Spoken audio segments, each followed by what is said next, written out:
بسم اللہ الرحمن الرحیم۔ جامع ترمذی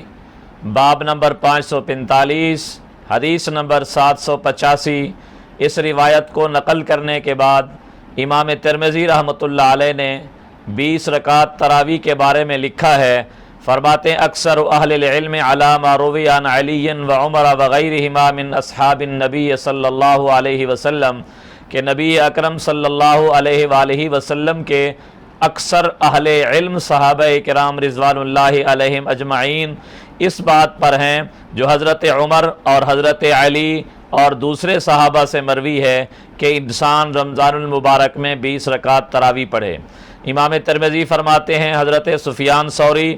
ابن مبارک اور امام شافعی رحمۃ اللہ علیہ بھی 20 رکعت تراویح کے قائل ہیں، بلکہ امام شافعی رحمۃ اللہ علیہ کا قول ہے، امام شافعی رحمۃ اللہ علیہ فرمایا کرتے تھے کہ ہاکذا ادرکت ببلدنا بمکہ یصلون 20 رکعۃ،